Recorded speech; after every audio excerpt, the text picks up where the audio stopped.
A welder is holding in his hands a tool that carries as much electricity as a power line. A simple slip could kill him instant, making underwater welding the most dangerous job in the world. When something breaks underwater, like an oil pipeline, a massive cargo ship, or the base of an offshore rig, you can't bring it back to land to fix it. Someone has to go down there, into the deep, into the dark, and fix it on the spot. That's where underwater welders come in. These people do what sounds impossible. They take fire, electricity, and molten metal into a place where none of those things are supposed to exist, and they make it work. There are two types of underwater welders. Inland welders work closer to home, in rivers, lakes, and dams. They fix bridges, water towers, and docks. Most go home after their shift. Offshore welders, though, live on the edge. Literally, they work in the open ocean hundreds of miles from land, often living on oil rigs or ships for weeks at a time. When they go to work, they drop into the sea, disappearing below the surface, sometimes to depths of over 1,000 feet. It's not just physically demanding, it's mentally brutal. You're in a world of silence, freezing temperatures, and crushing pressure that could squeeze the air out of your lungs in seconds if anything goes wrong. The tool they use burns at over 10,000 degrees Fahrenheit. That's hotter than lava, and it's powered by electricity. In the middle of water, how do they not get electrocuted? Special equipment helps. The cables are waterproof. The electricity is controlled using direct current. The divers wear insulated suits and follow strict procedures, but nothing is foolproof. If there's a fault in the gear, if a cable slips, if something malfunctions, the water becomes a death trap. One shock, game over. And there's another threat, one almost no one talks about: explosions.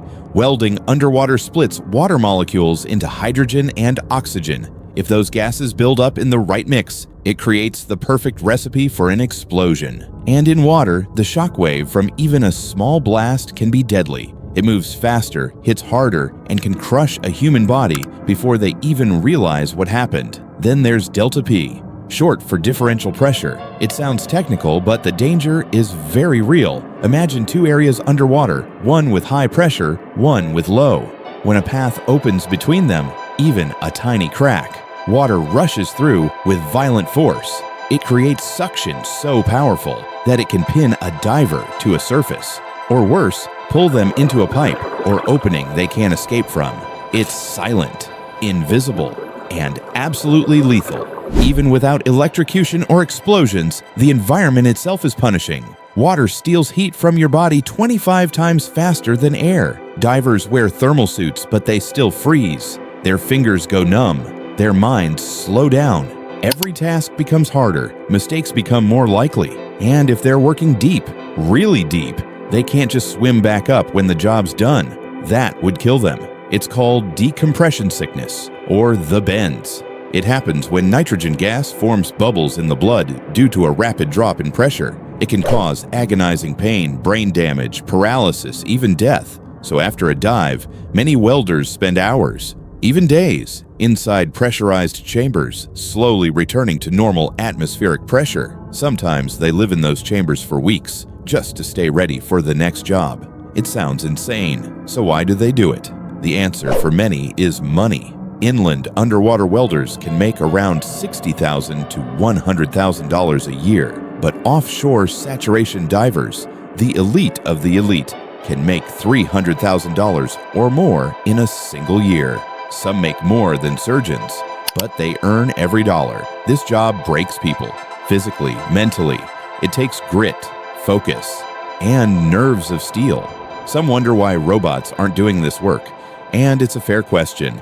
But here's the truth. Underwater welding isn't just about reaching the spot, it's about problem solving, adapting, knowing what to do when things go wrong. Robots just aren't there yet. Until they are, it's up to humans, brave men and women who take the risk, go deep, and do the job no one else can. Without them, oil rigs would shut down, pipelines would leak, ships would sink. The infrastructure we rely on every day would crumble. These welders work in silence, far below where anyone can see them. And yet, the world above depends on them. He dives into total darkness, carries fire in his hands, fights freezing water and crushing pressure, and risks death every time he goes to work. Also, the rest of us can keep living like nothing's wrong. This is underwater welding, not just a job, but a battle. A battle most people will never see, and one they might not survive.